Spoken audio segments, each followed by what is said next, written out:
Hey everyone, and welcome back. We're diving into some really interesting stuff today. Uh, it's about patriotism, but Mm-hmm. not just like the flag waving kind. Yeah. We're going deeper with this one, looking at how faith and action play a role too. And we've got these excerpts about Nehemiah. Right. A really fascinating figure from history. Exactly. And his story is like this perfect example of how patriotism can be more than just a feeling. Absolutely. It's about that dedicated action inspired by faith. Yeah, so let's unpack that. Okay. So, we often think of patriotism as like these big, showy displays of emotion. Right, fireworks and parades. Exactly. But the text we're looking at today, it suggests something way deeper. Okay, I'm intrigued. It talks about a tranquil, steady dedication of a lifetime.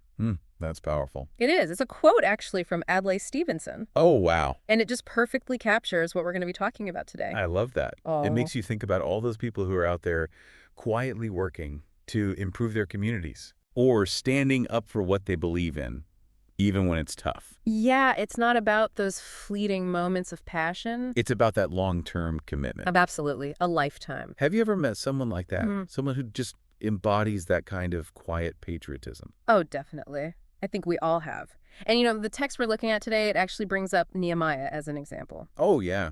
He's a fascinating character. He lived over 2,500 years ago. Wow, that's a long time ago. I know, right?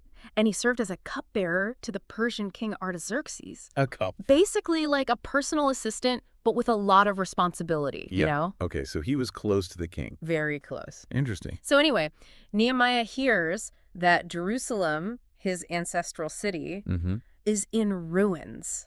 Like totally devastated walls, broken down gates burned. Oh, wow. And this news, it wasn't just some far-off event to him, it was personal. Yeah, you can imagine his heartbreak. Absolutely. He felt this deep sense of Think responsibility. of something about it. Exactly. And that's where his faith comes in. Okay, I'm listening. He was obviously super troubled by this whole situation, Right. but instead of just giving into despair, he turned to prayer. Powerful. And his prayer wasn't just like a helpless plea for help, it was more like a blueprint for action. Interesting. So you're saying his prayer was strategic? Yes. Yeah. Very much so. And the text really highlights this prayer. Yeah, it's a big part of the story, right? Yeah. What makes it so special? Well, it shows us how to combine our faith with action. Like Nehemiah, he starts by acknowledging God's greatness and power. That makes sense. Right. And then he confesses, his own shortcomings and the sins of his people. He doesn't shy away from acknowledging his own flaws. What do you think is the significance of that? I think it shows a lot of humility, like recognizing that he needs help and can't do this alone. Yes, exactly. And then after confessing, he reminds God of his promises. Oh, like how God has always been there for his people. Precisely. He's grounding his request in God's faithfulness.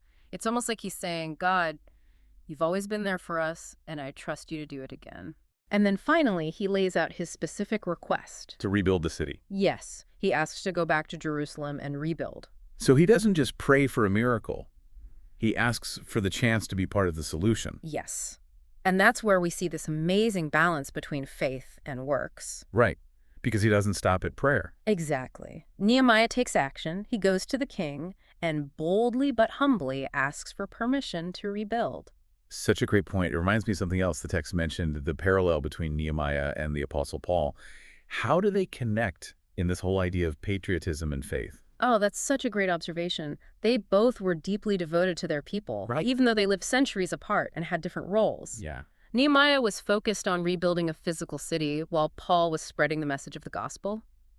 So different broken walls in a way, Yeah. but the same underlying commitment. Exactly. Their dedication and willingness to act on their faith are so similar. Wow, that adds another layer to their stories. It's not just about the specific task, but about that underlying drive to serve. And to make things better. Right. But how does all this translate to our lives today? What are the modern day broken walls that need our attention? That's the big question, isn't it?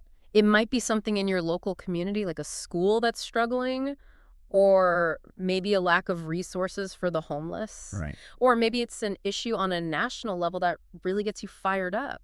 Something like social injustice. Exactly. Or environmental concerns. Yeah. Or it could even be something within your own family or friend group, Yeah. where relationships need mending or someone needs support.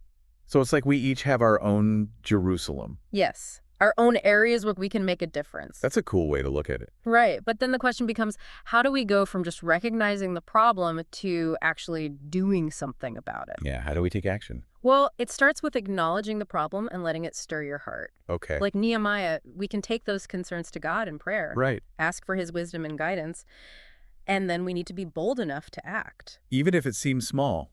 Exactly. Even small actions can have a ripple effect. Hmm. Remember, Nehemiah, he started by just asking permission to go to Jerusalem. That's true. He didn't try to tackle the whole city at once. That's encouraging. Hmm. We don't need to have all the answers or resources to make a difference. Right. It starts with that desire to act, Yeah. and that's fueled by faith and prayer. Exactly. And remember that quote we talked about earlier from Adlai Stevenson? The tranquil, steady dedication of a lifetime. Powerful stuff. True patriotism isn't a fleeting emotion. It's about consistently showing up. Yes. That persistent effort to make things better because of our faith and love for others. This deep dive has been amazing. It's really made me think about patriotism in a whole new way. Me too. It's more than just a feeling. It's a way of life. Absolutely. So here's a final thought for you all to ponder. Okay, hit me. If Nehemiah, a cupbearer, Right. could rebuild a whole city with just prayer and determination and the support of his king, what could we accomplish with our own unique talents and resources, guided by faith and a heart for making a difference? Wow. That's a powerful question to leave us with. I hope it inspires you. Me too. Thanks for joining us today for this incredible deep dive. It was my pleasure. Thanks for having me. And we'll see you next time for another fascinating exploration. Bye, everyone. Bye.